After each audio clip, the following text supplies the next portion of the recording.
Basically, what we mean by individualism is individual concern is placed over community good. But I'll start with this example that concerns our system of measurement in this country. System of measurement. We use an old, outdated modification of the so-called British imperial system with our pounds and feet and inches and miles and so forth. And it's a very awkward system. We've all worked with it. We've all worked very hard in school with it. It's a very awkward system to work with. A modification of the so-called British imperial system.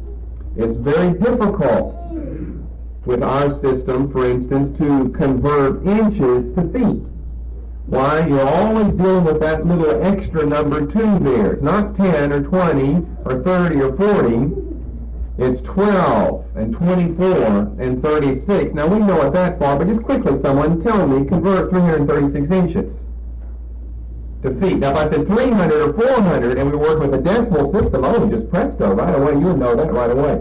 336 inches, you got to get, okay, 12 over there, 12, and start scratching around and everything. It's a very, very awkward system. Or go the other route, how about converting ounces to pounds? That's even more difficult. 16 is a bigger number than 12. Metric is much easier. But, would we convert to metric? I mean, after all, that would be for the good of the world, really. Would we convert to metric? No way. No way. Back in 1790, Thomas Jefferson tried to get through Congress a law that would transfer us from our old British imperial system, a modification of it, to the decimal system, a decimal-based method. And of course, that theory or that proposed legislation of his was shot down chiefly then, and I can understand it then, chiefly then because England was our greatest trading partner, and England used that system. And so if we didn't use that system, we've lost our best source of trade. I can understand that then. Then about 40 years later, another of our presidents tried to introduce the decimal system, and it failed. By the time of the Civil War in 1866, people were discussing seriously, Congress was discussing seriously the possibility of converting. That was in 1866. It wasn't until the early 1960s, however, that the country, United States of America, really began to think seriously about going metric. Now, if you think back into your experience of the 1960s, you'll remember the metric spirit back then. Today, there are only 2 countries on the globe that don't use metric.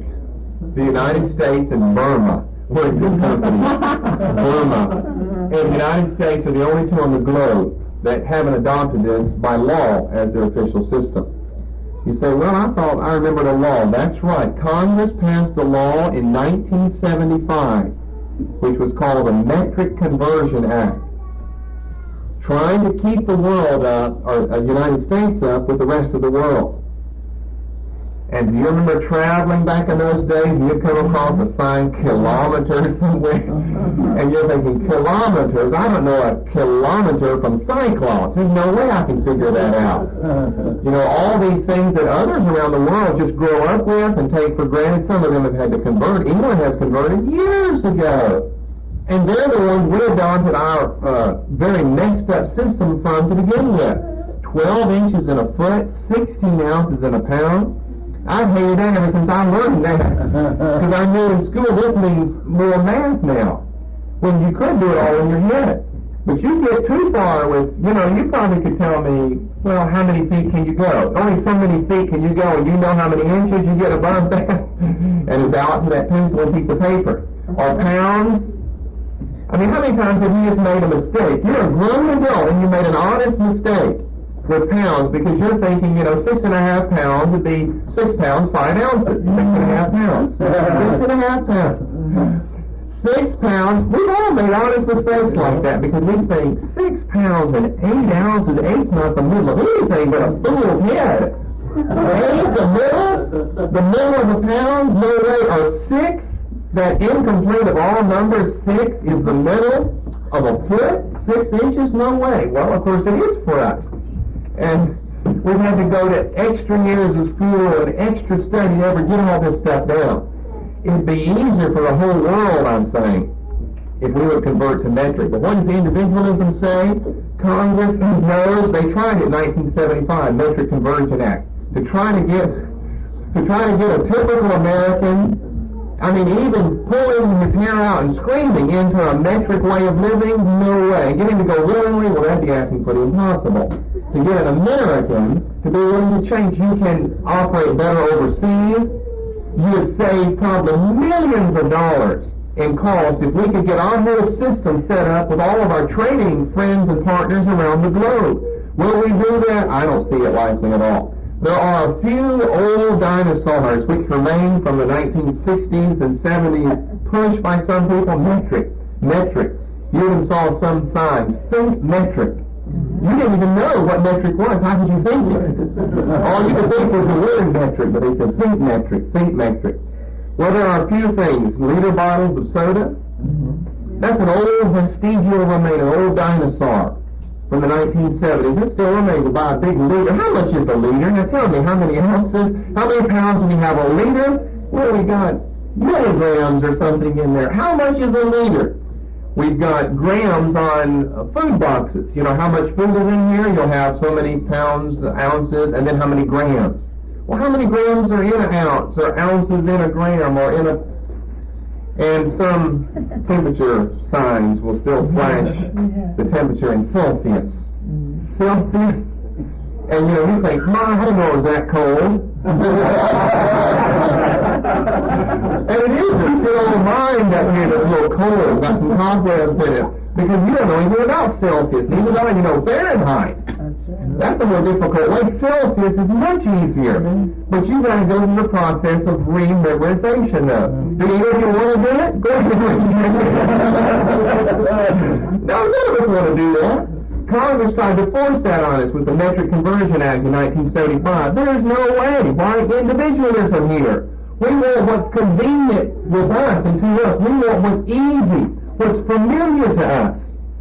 Do we want what really in the long run will be easier?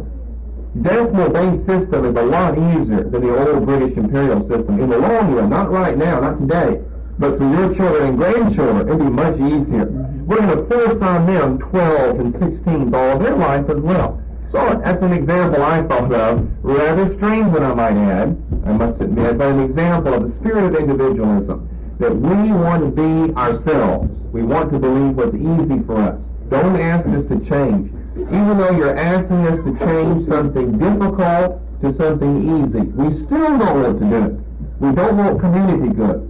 We want individual concern. Another example that comes to my mind concerns marriage and the family. These are manifestations, I say, of the spirit of individualism. The example of marriage and the family. Let's take marriage as the first half of that part.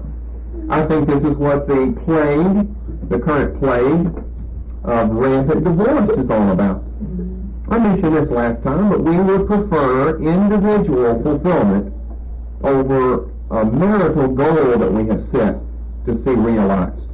In other words, togetherness until death do us part. Why do people divorce? The spirit of individualism. There are some other contributing factors like the old dating game and going steady. You get used to that as a, what is it today? 6-year-old today buying cake and cookies and rings for one another. And I don't like little Mary anymore because she likes Billy now. Whoa! And so I'm going to break up with her. And so then later, they start liking someone else. I don't like Susie anymore. I don't like Johnny now anymore because Johnny likes Mary. And so I'm not going to talk to him anymore. And you just get used to this, growing up, breaking up, going steady, breaking up, going steady, breaking up, going steady, getting married, divorcing. It just carries right over. You see that? Getting married, divorce, getting married, divorce. It carries right over. So it does go back to early stages in our life nowadays in American society. But it's all based, though, as a final analysis on individualism. We're not willing to stay together. We're not willing to work for the good of the marriage, for the good of the family, the children, if there are any involved, for their good, for the good of the community, for the good of the reputation of our mother and father. You hate to have them out on a limb when their friends ask them, oh, how are, your son and daughter-in-law, or your daughter and son-in-law? Oh, they're divorced. They're separated now. For whatever good, we refuse to do that except what's good for me, what we think is good. And it's really our old perverted view and notion of hedonism here. It's really not what's good for us, but what feels good to us. What we think is good for us is individualism. We won't stay together in marriage. People don't stay together in marriage for the good of the whole society and the planet, let alone for the good of their own marriage, but for the good of the whole planet, they won't stay together because of individualism. And then concerning a family, I said marriage and the family. I think that the decrease in the number of children can't be explained because we moved off the farm into the city now. It can't be explained only because of that, and I don't even think chiefly because of that, because we have ceased to be an agrarian society, but are now almost a post-industrial society, a post-technological society. We have decreased our number of children because we have increased our selfishness. Mm-hmm. That's the only explanation. Everything else is just a smokescreen. We have decreased our number of children because we have increased our selfishness. If I have children, too many, I can't go boating every day, golfing, skiing. I can't just come home and just do nothing. I've got children that I'm responsible for. The one or two that they have, they send off to nursery school because the parents just want to go. You can always take your children with you, but then it's an inconvenience. Then I just don't get the full enjoyment out of it all. Well, you see, they always have an excuse. Well, I don't. I. I remember when we were growing up, our parents, my parents, I'm speaking of mine, they weren't the most social parents. Hers were much more social. Mine were not that social. But they did have friends. My father worked at the bank, so he had bank friends, and he'd visit and go over to their house for dinner and so forth. And I just remember, and I think that some of the rest of you can probably bear witness to this, we didn't have a large number of children in our family, but our parents took us out places, and you know what happened if we just got tired? They just put us down to sleep on the floor. Yeah, that's right. It's like today, we can't go out anywhere. We have children. They might get tired. Yeah. I remember just... Say, how do you remember? Because they told me when I woke up when I got home. Sleeping the whole way home every night, Because they stay out till 10 o'clock or 10:30. It wasn't a real late night. That's way past my bedtime. As a 12-year-old boy or an 8-year-old child. And I remember many times being waked up by my father, and my sisters were the same way on the back seat of the car. We were all just slumped over there, sound asleep. We couldn't make it home. And he would carry us all into our bed, or wake us up enough to get us to walk in. And I find people concerned about things like that. Someone one time said, you shouldn't have services so long and so late around here because of the children. You can put them down to sleep.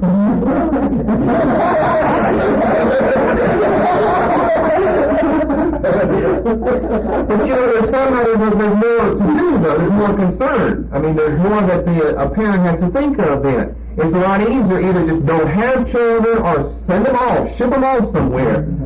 And so some parents won't do anything. If they get more than 2 children, they won't get out of the house. Why? It's too much of a trouble and a hassle, they say. It's not any trouble. Just pack them all up with you. Throw them in a basket and just carry them all with you. And they get tired, just knock them all on the head and put them down somewhere to sleep. But in our day and age, people see you do something like that, and how cruel to your children. No, what's cruel is shipping them off somewhere. They love going with mommy and daddy. Even if they can hardly make it back home, they love going anyway. For the next 2 days, they love going anyway, though. Just take them with you, knock them on the head, throw them in the car, put them in the trunk or somewhere, let them go to sleep. Well, you know what I'm talking about here. I don't have to lecture you on that, except just to remind you what it's all about. This is the spirit of individualism in people's lives today. Either not wanting children, or once they have them, they don't want to do anything. Their whole life just shuts down on them.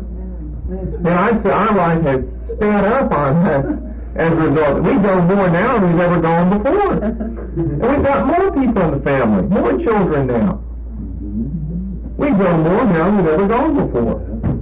You know, I guess what it amounts to is if these people are stomping with maybe no children, I shouldn't even say stomping, they don't even start, just no children, it's because they're so lazy. They can barely take care of themselves, their own life. And then once you have one or two or three or four or five, you say, well, we can take care of them. Once we're learning how to take care of them, we can take care of them. And all of a sudden you find out that you had energy that you didn't have before. Why? Because you never used them. You just slept all the time. Or did whatever you wanted to do, you know. Something that was exciting maybe to you that would just keep you awake or on a high or keep your adrenaline rushing through you. And now you find out, well, I've got enough energy to do that. That's not such a big deal after all. Oh, I recognize it's more than most people are willing to handle, but it's just a responsibility you take upon yourself whenever you have children. And I'm not legislating this morning. You know that I wouldn't. If you want to leave your children somewhere because you want to go somewhere, fine. We've done that on occasion. But I'm saying it's the spirit of the age to leave them either all the time or just never have them in the first place. That's wrong. Be fruitful and multiply and fill up the earth. God told our first father, Adam. And you have to show me the verse where that's been taken back now. Be fruitful, multiply, and fill up the earth. Not fill up nursery school or daycare centers. Fill up the earth. Take them with you wherever you go, if you want to, if you can. And I know most of us want to, most of us can, most of the time. Maybe not all the time, but most of the time we can. So there are two examples under one heading, marriage and the family, where individualism is seen. But I know I've always wanted to say that the person who used to complain about our services is no longer here. And maybe one thing is a sign of another. You know, if you complain about the length of time we have to stay or it's too late at night, well, I told them then the children can always go to sleep. Yes, but. Yes, but. And I thought, whenever my parents used to go out when I was young, I went with them. I don't remember ever being left at a daycare. I don't think they had invented daycare centers back in those days. I was left with a babysitter on a couple of occasions, I remember, and both times it was my sister that I was left with. So it's still all family. She told us horror stories. So that ended that babysitting adventure. My parents were She was my oldest. I can still remember, tell you about Dr. Hook. I still remember that story. I was scared out of my wits that night. I could hardly wait for Mommy and Daddy to get back. They told her no more babysitting. She was 40 years older than myself and 6 than my younger sister. So no more of that. We went everywhere after that. But I just remember calling out right at someone's table or on their couch or asleep on the floor. Or what they'd often do is they'd just stick us back in one of the children's bedrooms. Just lay us all like soldiers across the floor. And just put us all to sleep, That was fine. Because I got the thrill of going and sleeping in a stranger's room and you wake up and wow, it's 11:15 at night. You never woke up that late in your life before 11:15. That was thrilling to get to do, And then sleep in until 3 the next afternoon when we got back home. Well, I don't know. Maybe we all need to hear this again this morning, though. You need to remember this. Your children shouldn't be a burden to you. If you want to go somewhere, just take them with you. If they get tired, just find a place to put them down. Just lay them all down. Let them go to sleep there. Some people are just they're tense and uptight and concerned. They're not just relaxed. We're just relaxed. You say too relaxed. Well, why is it so quiet?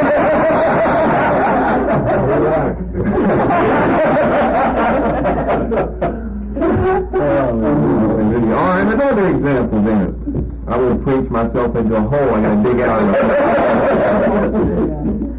Another example concerns just a few articles I cut out of the paper a while back in sports.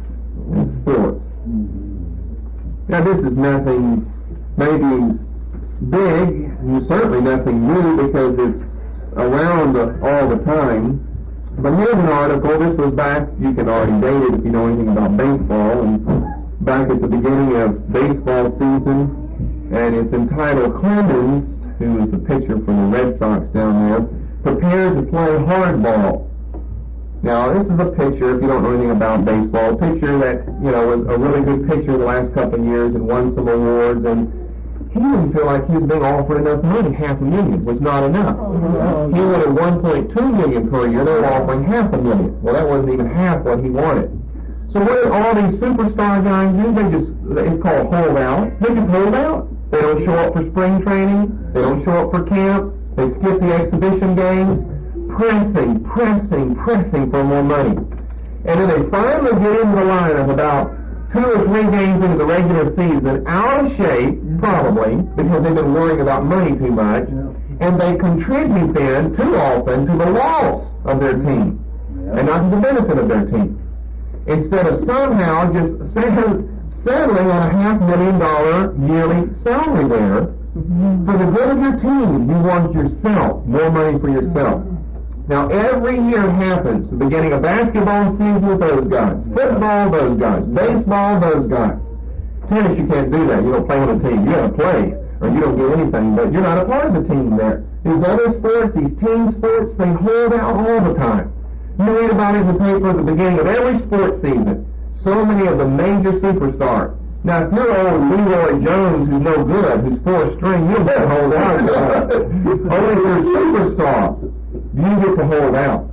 And it warrants the concentration of the whole team, the whole community effort of that group, that nucleus is overthrown. Why? By one selfish or 2 or 3 brats. A few brats who are selfish and individualistic hurt the chances of the whole team to win anything then. Or here's another article that I cut out entitled, Bobby Knight, Basketball Genius, Coaching Bully. Now, if you know anything about Bobby Knight, he is just a pain as far as I'm concerned. He's a genius when it comes to coaching. There's no question about that. His teams are always winning something. But does he swear at his students and threaten his players, intimidate them, curse at them? All to do what? To satisfy his own ego. To coach an NCAA championship, to coach an Olympic gold medal winning championship team, all to satisfy his own ego. I'll just read you a little of this article. Some of you don't know anything about Bobby Knight, then you can hear it and learn it here. Several years ago, Bobby Knight, the basketball professor, dictated to his secretary a letter to the sports editor of a daily newspaper with whom he had a beef. The language in the letter was not the kind one normally uses to write home with. Nor is it the kind of language generally associated with a college educator. That's what Bobby Knight is supposed to be.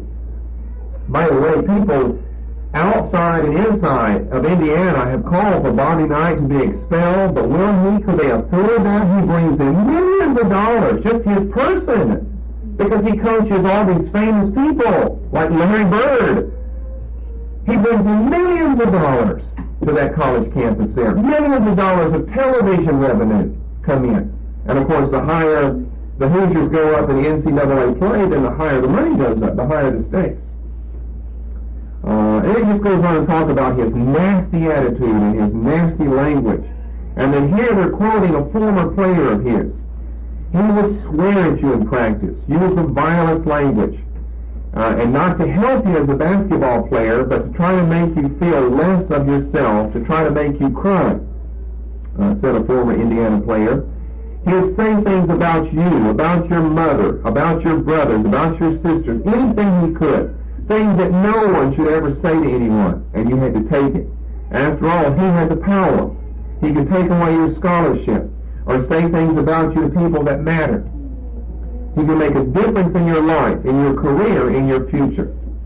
The former Indiana player asked that his name, not the former Indiana player, he's professional now, asked that his name not be used for fear that Knight could still wield hurtful influence in his life, and that he might be singled out as the one who, quote, kissed and told. A reference to Judas Iscariot, by the way, there. Well, he's a grown man playing pro ball, but he still won't squeal. It's all in anonymity on Bobby Knight because of the power Bobby Knight has. A selfish, ego-centered man here, who's not really concerned about the basketball program at Indiana, and he's definitely not concerned about the young lives being spent on the basketball court at Indiana. He's concerned about his own resume, about his own, the column of wins and losses, about what he gets paid there. You find it in sports all the time. Or take another example, and I think I'd even mentioned this back a while ago, but it's a private beef of mine that I have with how American society is turning out, and that concerns private property. Private property. Just ask hunters in this state, I'm one of them, so you can ask me, what it's like to try to hunt today. Everywhere you go, posted, no trespassers. Violators will be persecuted to the extent of the law. And all you want to do is just walk on their land. It's 1,000 acres of wilderness. You're not going to harm a thing. But kill a few animals, no trespassing. Violators will be persecuted to the extent of the law, to the fullest of the law. All you can do is walk on their property. People are hyper about this now. You talk to people who are hunters and you'll find out it wasn't this way just 10 years ago. Land was open. People could hunt, but I'll tell you what, it's symptomatic of something else. It's distrust that's being produced in our country. There were a few people who hunted on that man's land and who violated the privilege of hunting. I mean, it's a privilege to hunt on someone else's land. You pick up your trash. You don't break down barbed wire fences and let his cattle out. You take care of things. And if you get a good day there, you know the owner, maybe you take him a little of your game that you got that day. Few people don't do that. A few people don't. Most hunters are good people. They're people of the woods, people that like to be out there, and people who don't want to see trash any more than a landowner wants to see trash. But because there are a few people who don't know how to control themselves out there, then what do the landowners do? They get a flea. You know, one of their cattle was shot. Someone mistaked it for a deer. I don't know how you mistake a cow for a deer, but someone did anyway, and so up go the signs. You travel around this area. I mean, where we are meeting right here this morning, and it's difficult to find a place today. Those posted signs are up on the back roads, nailed on fences and tree trunks everywhere. Big old gaudy red and orange signs every 50 feet. Posted, posted, posted, posted. No one's using the land. Nothing's going on in the land. You're not going to harm the land. Private property, no trespassing. You see what I'm saying? That is the spirit of individualism there. Not everyone can own 1,000 acres. There's just a whole lot of people who can't own 1,000 acres, who would still like to be able to hunt. Back in the olden days, so much of the land was not even owned, or if it was owned, so much of it was owned by one person. Now it's all broken up in little tracts everywhere. And you can hardly go hunting through the woods because in one day's hunt you probably crossed over 14 fences. 14 landowners. 14 different signatures you need to have to hunt on all their property out there. I've been hunting in some deep woods here in this area where you're a long way from roads or anything. You come across a fence. I mean a barbed wire fence in the middle of the forest. And they're posted signs. New ones. You can tell they're really posted all along there. Landowners who are terrified over what people are going to do with their property. You know, I think that people are wrong if they destroy landowners' property. But this is an extreme. I would say that you, as a person, if you have your own land, shouldn't post your land unless you have some really good reason.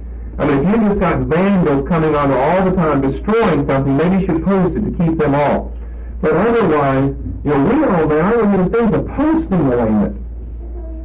I mean, you see what I'm saying here? You might not have thought along this line deeply enough. You know, you say, well, that's mine, though. Well, yes, legally it is yours. Legally it's yours. Legally it's private property. But is that the attitude that we should have? What if someone wants to just hike through your land? They're not going to hurt anything. They don't own any land to hike on. Would yours be open for them? A lot of people aren't like that. They throw up those posted signs as soon as the ink dries on the contract. This is my land. It's that selfish spirit. It's mine. I paid for it. It's mine. The olden days, friends, it wasn't like that. It just wasn't like that at all. Farmers and people who own land, it was just a privilege, they thought. So allow the hunters or the trappers to come on the land. You know, be courteous. You're taught that in school, you know, to be courteous with someone else's property. Be courteous. Don't tear down the barbed wire fences and let all the cattle out. You want to start a fire, be careful with the fire. Don't burn my farm stuff. If you've got trash in there, whatever trash you take in, carry it back out of the woods with you. Now, you know we're living in a day and age when that's just not true in people's lives, and so the landowners have changed. People go out camping somewhere and they leave their paper and their mess, their tin cans everywhere. Now, there's nothing wrong with throwing a hamburger over the bushes. That's good. An animal will love that for its next meal. But throwing tin cans and old glass bottles everywhere, hey, that's wrong to do. We shouldn't be, not only should we not be doing that on someone's land, we shouldn't be doing that on God's earth. Polluting His earth like that. You find a trash place, a landfill, a dump, and you put things like that. Throw all the food you want to out there. The animals will love that.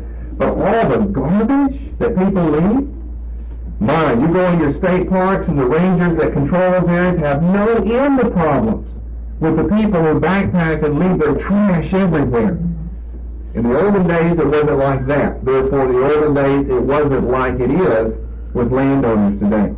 But that irritates me. You drive by a little place, it may be a house situated on a lot 30 by 20, and there'll be postage signs all around it. Like, man, I don't even want to walk on your old dumb postage stamp here. Man, you own such little land, I could jump over this if I wanted to. But they just had that spirit of greed in them. You know, if you don't own property, you might not have thought about this before. But you own something, you paid for it with your own hard-earned money, you start thinking, this is mine. It's mine. It's mine. And it's just a spirit of greed and selfishness to want to post a postage stamp. People could walk around your lot. It's so small. You know, you go by Lake Catherine there, and every little house, which is on about a 20 by 15 lot, I know I'm slightly exaggerating there, posted all around it. They don't want people to walk through their yards for access to the lake there. And you're going to end up with a lot of problems. We already have, but you'll end up with problems in American society. You've got to find somewhere to put a public access, ramp or beach there. And who wants to give up any of their land for that? So that lake then, which shouldn't be owned by the people, and after all, they don't own the lake, they own the land there. But you can't even get to the lake. Everything is closed off. More and more lakes are becoming like that. That's wrong. You should have a little path where you could say, now this is the path where visitors may walk down. Over here on the side of my yard, and they walk down into the lake there.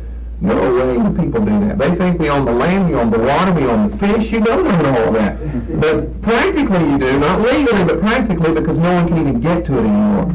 And so whereas the common person left, like you and myself, we don't own our own lakes in, you got to go to some old dirty boat ramp somewhere where there are old dead fish floating on the water everywhere and stinking worms dead everywhere, beer cans littering it. I'm sure you're going to get a big haul right by that pier, You'll be a goofy fish that's ever swimming in that area. A really goofy one. I know about that. I've done a lot of fishing, and the place you're stuck with is a public access place. And they mean public. Whenever they say public access. It's like a public restroom there is what it is. With filth and garbage and dead old bloated fish floating across the top of the water. And you're out for a romantic fishing day, and you got to paddle through all that garbage to get over near someone's private land that they probably keep clean, and maybe even feed the fish, and so you've got some fish out there to catch. Well, that's something to think about. It's a plague in American society today. You might think that I'm putting too much emphasis there, but I don't think so. We shouldn't see all these private property signs up. If you've got a legitimate reason, that's another matter. But for the most part, I don't think people have real legitimate reasons. And after all, friends, if you own 10,000 acres, what's a few beer cans on 10,000 acres? What's a few beer cans? What's a little trash on 10,000 acres? What's one or two trees cut down for a shelter or something on 10,000 acres? People will do that. They'll have a huge spread of land. And that thing is posted, though. I think something is wrong. It's a spirit of greed and selfishness. That we can't loan that to our brother in the community. Now, if you own a postage stamp, maybe that's the point. You don't have enough to loan. But these big tracts, they've got plenty to loan out. Am I my brother's keeper? Well, if he wants land, let him go buy it for himself. Well, maybe he doesn't rob banks like you do.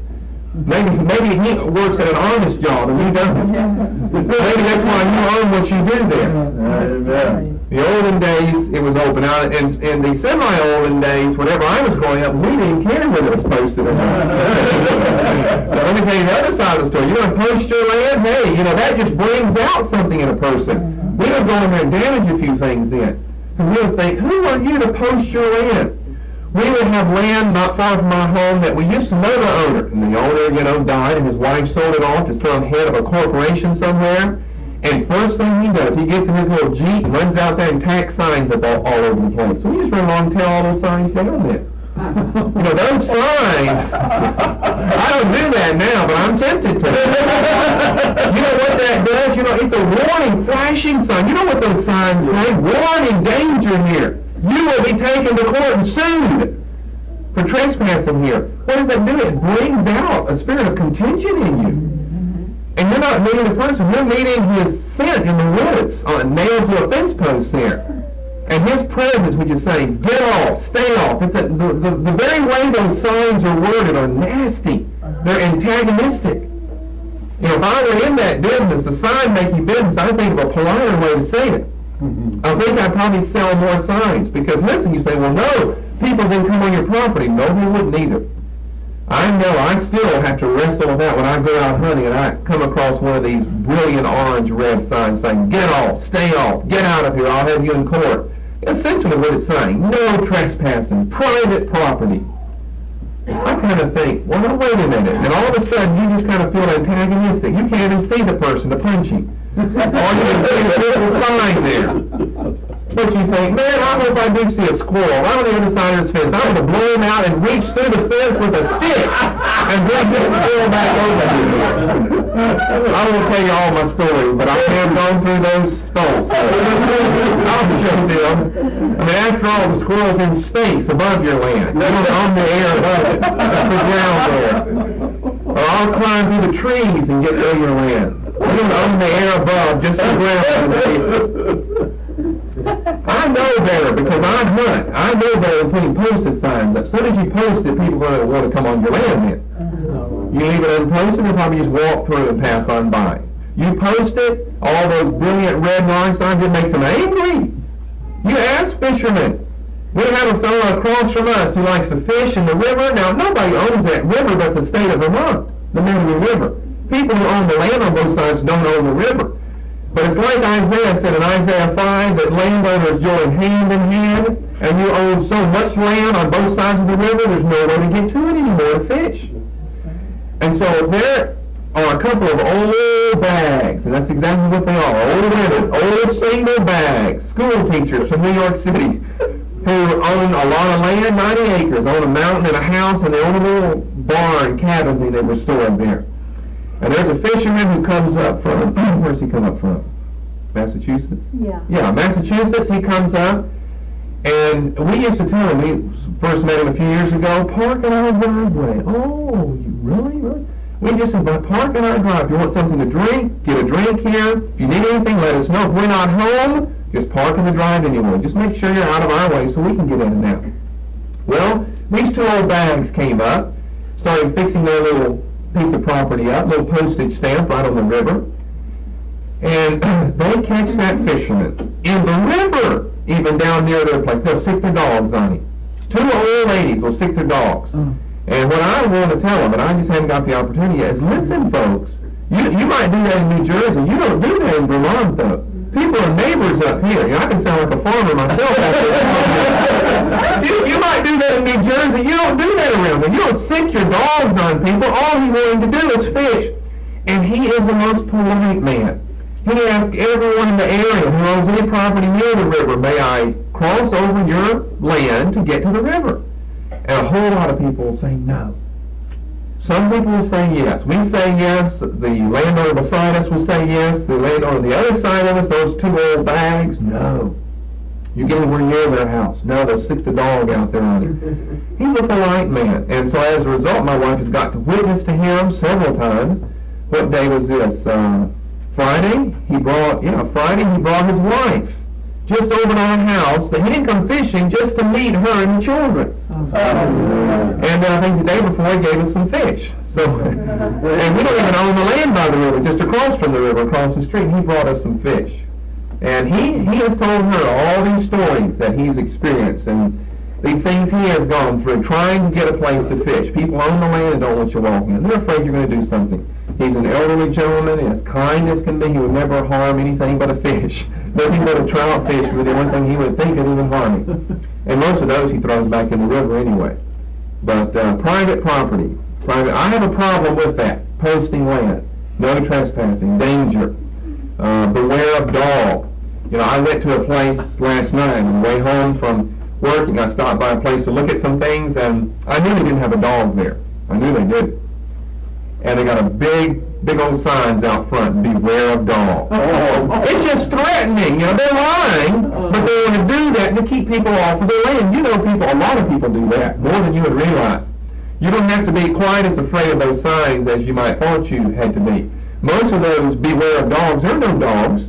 There may be a little weenie dog in there somewhere, but there are no dogs in there that are going to harm you. There's no German Shepherds or no Golden Retrievers there. Probably there's a Chihuahua or maybe a parakeet in there. But it's beware of dog. They're afraid of people. And they lie to post those signs.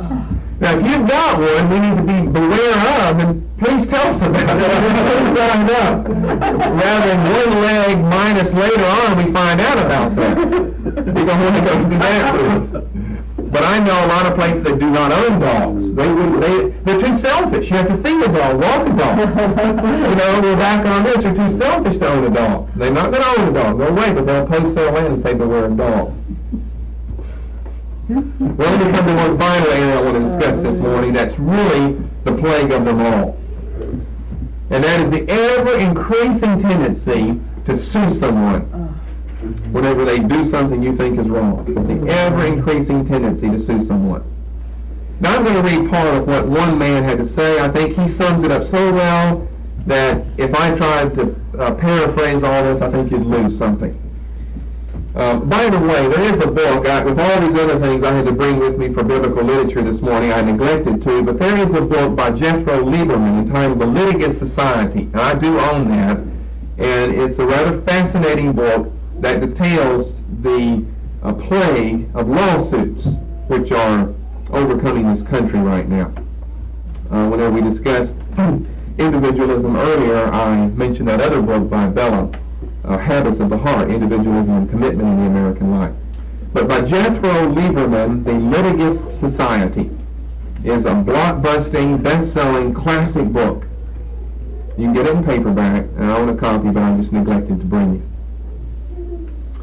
All right, now listen to what this man has to say about lawsuits. This is a Christian man who's writing. Jethro Lieberman is not a saved man.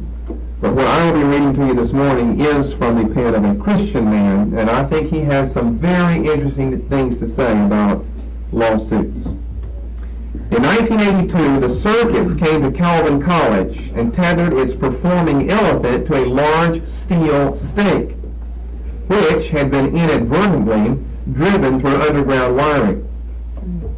A powerful electrical current surged through the stake and into the 4,000-pound elephant. He shook, jerked his trunk, and tumbled to the ground dead.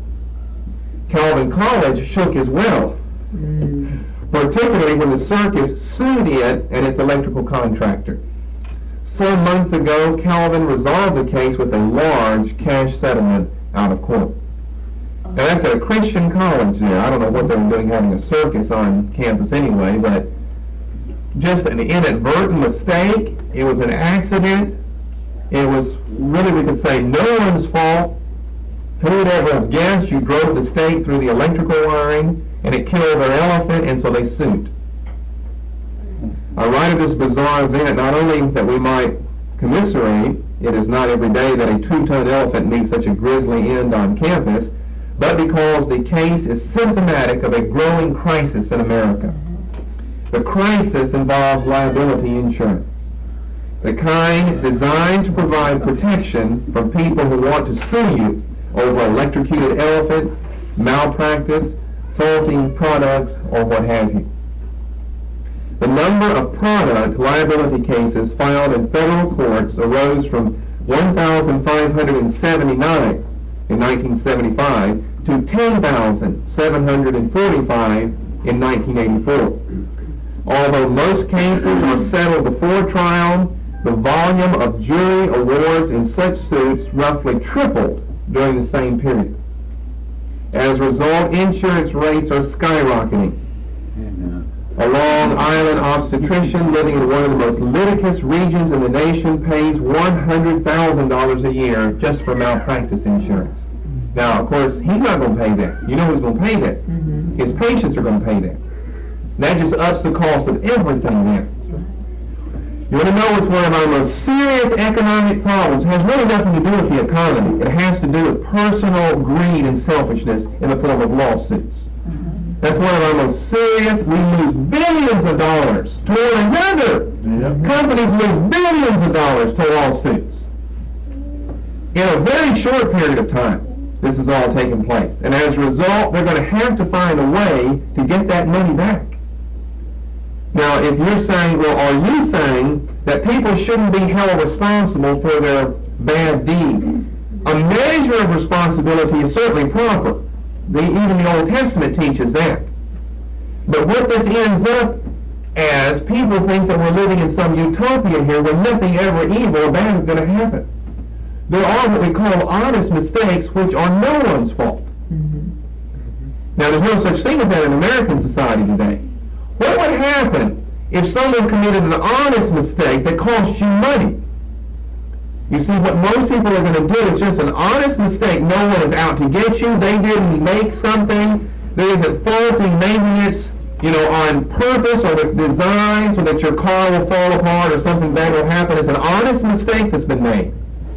Then that person will instantly find himself in court with a lawsuit against him. Now you have to think of this yourself. What if an honest mistake was committed against you? Of course, well, what if a dishonest one? Jesus still gives us the answer for that. But let's deal with something that would be more difficult to handle. An honest mistake that costs you a few $1,000s. Even as a non-Christian, you should be willing just to forgo that and forget that. Oh, say that is so hard. Yeah, but see, that's what's producing these economic problems we have in this country. If people would simply forego these honest mistakes that are made and not sue one another, the prices for everything would drastically drop, or they never would have rose in the first place. Now, there are times from a worldly point of view, I'm only speaking from a worldly point of view, where a lawsuit is about the only avenue you have to go down. That's never true for a Christian. But for the world out there, people have to be held responsible for their evil deeds. But wait a minute, evil deeds, that's one thing. An honest mistake is another, such as the example here at Calvin College. Now, Calvin College pays out a multi-million or many thousands of dollar, award because of this, and they don't just have money to give away to people. They're going to get that money through students by raising tuition, which is going to be passed along to parents, which is going to be passed along everywhere. Amen. That father who owns a business who's sending his son or daughter to Calvin College, he's going to raise the prices in his business to cover his children's expense to college, to cover Calvin's expense for paying the lawsuit. Yep. And it continually works its way backward. This is the plague. That's why we're covering this on individualism. If we were more a nation of people united under God or united under anything except lawsuits, we'd be concerned about one another. Amen. And we might use lawsuits on occasion, but for the most part, where people are using them, we would use them. Not only are the big companies you see getting sued, but individuals get sued. Man, you've got to watch out in the worldly way out there whose children even over in your yard. If they climb in your tree, fall out and break their neck, it's your fault. Amen. They were racing around, but it's your fault though. And you'll get sued over that. I've told you some illustrations. My sister has a very close friend. They had a neighbor over swinging. The swing broke and it killed the child. $1 million lawsuit against him. I haven't ever heard how that was settled. But their next door neighbor. How could you sue your next door neighbor? The older age you didn't do things like that. $1 million lawsuit. Hey, it's not your fault. It's not the child's fault. It's not your neighbor's fault. It's really no one's fault. It's just one of those things that happen. From a worldly point of view, it's just one of those things that happen. You're going to try to capitalize on your child's death. That's wrong. Yeah. Now, if someone was responsible for their death, that's another thing. They should have to pay for that. But no one's responsible. The swing was old, or the swing was new, or whatever. No one's responsible. It just happened. They didn't make a faulty swing set. The parents weren't negligent. I mean, how often do you go out and check all the rungs on your ladder or whatever to make sure everything is perfect here? Or look at all the links and the chain on the swing. Now, are any rusted or any breaking through here? Well, you almost have to do that in today's economy. Back in the beginning of this summer, when we were first starting to do some work on our land up there, we had a lot of people here in our church over there helping us with a lot of their children over there. By the way, you took me seriously. You brought all your children with you. They all came over, and they were spending some time playing at our next door neighbor up on top of the hill. And they were still working on their home. They had a trench that was dug for the electrical wire to come in and all of this. And he came down there talking to me. And this is what he was. I asked him, I said, well, is this the essence of our conversation here? He doesn't want the children up there. He's afraid they'll fall into a trench and break their neck, and we'll sue him for that. And I said, well, wait just a minute. You need to know us better than that. We don't sue people. We're Christians. We don't sue people. If one of our children fell in your trench, it's not your fault. That's our fault, if anybody's. And it's a child's fault. It's not your fault because you got a trench uncovered. Now, if you just hid one out in the woods hoping someone would fall in it, it doesn't matter. But you're just working. You can't help that. So he was wanting, and whenever he found out that we don't sue, I said, we don't sue people for things like that. We just don't sue, period. Well, he was both amazed and relieved. So children got to play up there, I think, after that. But let me go on with this article before I end up saying my own things too much. Doctors are not alone. We just mentioned this obstetrician on Long Island, $100,000 a year bill for malpractice insurance. Skating rink owners find it next to impossible to buy insurance. City governments are sued if anything untoward occurs within city limits. And as a result, you know what some city governments are having to do? Just give up their insurance and just hope and pray with their fingers crossed that no one breaks a leg stepping off the sidewalk. Every town has to have insurance for the whole town there. Yep. If someone steps off a sidewalk and breaks their leg, they'll sue the town for that. You better believe that. That's happening all the time now. Yeah. And the insurance, because so many people are suing, so much money goes out, you know who's paying it? The insurance companies, their premiums have to go up in, and no one can afford insurance anymore. What causes all of that is selfishness and greed. We are wanting to prosper because of a mistake we made. That is perversion. We weren't watching where we were going. We ran into a stop sign and, blinded an eye or something. We want to prosper from our own mistakes in America. That's wrong. You don't prosper from your own mistakes, not at someone else's expense. You might learn to watch where you're going from now on. That's the only way you should prosper, though. Prosper at someone else's expense, that's perversion. Wickedness going to seed. Amen. Stepping off a sidewalk and suing the town because you didn't have a sign there that said there's a sidewalk. You know how in buildings, increasingly you find signs, watch your step. Why do they put that? That's a precaution against a lawsuit. If someone breaks their ankle or twists an ankle over that and tries to sue them, then one way they can try to get out of it is say, no, we had adequate warning there. We had a sign that says, watch. You know, in the back in the good old days, you know who told you to watch your step? Your mommy, whenever you were in the cradle, she said, watch your step as you grow up. And so you started watching it. You started watching your step as you grew up. Now you've got to have a sign posted. Yeah. We're a bunch of ignoramuses. Amen. Then you've got to have a sign posted telling us this is a stairway. These are stairs. You might fall if you're not being careful. You're supposed to know that as an adult. That you don't swing around and jump and do back handstands on a stairway. That you walk up them carefully and you look where you're going. Now, if you're walking up the stairs and the whole thing just collapses and crumbles, maybe I'll sue the building contractor then. Well, I use that as a figure of speech. Maybe he didn't do anything wrong. Maybe it's just one of those things. But as I say, people, anything happens at the drop of a hat. They want to sue someone. So city governments, you better believe it. And city governments are just canceling out their insurance policies. And I'm literally telling you the truth. They're canceling them out and crossing their fingers, hoping that nothing happens in their town. They can't afford to pay the premiums they have to pay on liability insurance. Or take this example. This was in the paper not long ago. Let me get the whole sentence here. Some coastal cities closed their public beaches after parents successfully sued the city of San Francisco for $1 million, quote, for allowing their son to jump into a watery death from the Golden Gate Bridge. And they were, can you believe a jury would be that perverted to award parents $1 million lawsuit because the city of San Francisco was negligent? It didn't have enough policemen lining the Golden Gate Bridge to keep suicidals off of that. They were successful in $1 million lawsuit. Yeah, that means if you go down here to East Poultney and just jump off that bridge into the river and kill yourself, you can sue East Poultney. Because they were negligent, they should have somehow prevented your death. Wait a minute, we're asking for the absurd. That's right. Someone sued the city of San Francisco because they allowed their son to kill himself. Come on. That is absurd. That is just totally absurd. I don't know why juries are doing this. The juries are the ones who are rewarding people. I guess they're thinking, well, maybe if I'm ever in this case, then my good will be returned to me. Last year, Americans paid $9.1 billion in liability insurance premiums, 60% higher than 5 years ago. Wow.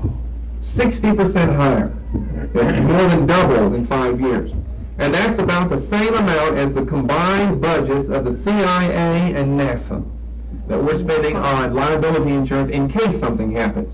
You're not even spending money for products or services or raises. You're spending money on a wish, a hope, or a fear. Really, that's what it is, a fear. You're spending money in case of, we're not buying, we're not building, we're not feeding the poor with that money. We're pouring it all down the drain. That's right. Just in case something happens. The combined budgets of NASA and the CIA. And everybody pays, if not directly, then indirectly, in higher prices or in reduced or even canceled services. The insurance companies blame the lawyers. Consumer advocates blame the insurance companies. The public blames the politicians, who blame everyone else except themselves. I have another article before I finish looking at that one, where in one of these recent plane crashes, this was the one, I guess, last summer in Detroit, that terrible plane crash, that lawyers were just flocking the airport, trying to pick up some clients there to sue the airlines for negligence. They had like 100 or 150 lawyers. They just came out of the woodwork. Lawyers camped right out there on the tarmac at the airport, trying to sign up clients here to sue because of, a relative of theirs killed on the plane or something. Wow. And they just said, this is just gross. That's why this past year, Harvard Business School, for the first time in its history, makes mandatory a course on ethics. Makes mandatory a course on ethics. They're so concerned out at Harvard, of course they won't have any answers. So if you don't have Jesus in the Bible, you don't have any answers at all. That's right. But they're so concerned that to get a business degree at Harvard, you have to take ethics up. Yep. Because of the problems with this business of lawsuits. Well, he said it produces a couple of things. Let me keep reading. Perhaps everyone shares responsibility, but the deepest cause is a widespread attitude. Listen to this. Americans have come to assume that the right to life, liberty, and the pursuit of happiness, along with that comes the right to live devoid of suffering, inconvenience, and risk. Now I've got that double and triple underlined there. That with that comes that we have a right, a God-given right to live devoid of suffering, inconvenience, and risk. Of course, that's trying to live the millennium before the millennium comes. Yeah, amen. All right, then he goes on to say, we reject harm and ill-being as a natural state of the species. They are viewed as anomalies, obstacles that need quick removal to restore the norm. It's all because of the fallen world, and we're trying to get away from the fallen world by lawsuits. This false utopianism springs from a worldview dependent on faith in science and government rather than a humble faith in God. It reflects as well a subtle rejection of the way God is running our world. But he allows the devil to do some of these things. That's just the way our world is going to be. And we're trying to live in a pre-view of the millennium, a false utopianism, by making sure nothing can ever happen to me that's evil, because I'll always sue someone. I can always sue and get my rights and get my money. They go on to say there is a profound social cost in a nation whose citizens are always on the lookout for someone to sue. This society of ours is becoming what we might call a precautionary society, in which risk is deliberately avoided for fear of litigation. And what the article goes on to say, and I don't have time to read all of it, and this is again from just a worldly point of view, is that is one of the things that makes any nation great.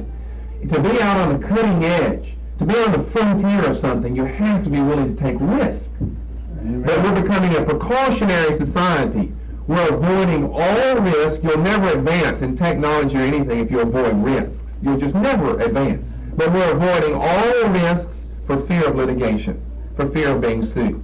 And the article goes on to say what's going to happen is it's going to put a clamp, a damper on our whole society, and will eventually in the economic sphere be overrun by other countries like we are today, by countries like the nation of Japan, where they have, and this has been stated by someone else, there are as many lawyers in Japan as there are sumo wrestlers in America. You know, we have a lawyer on almost every street in America.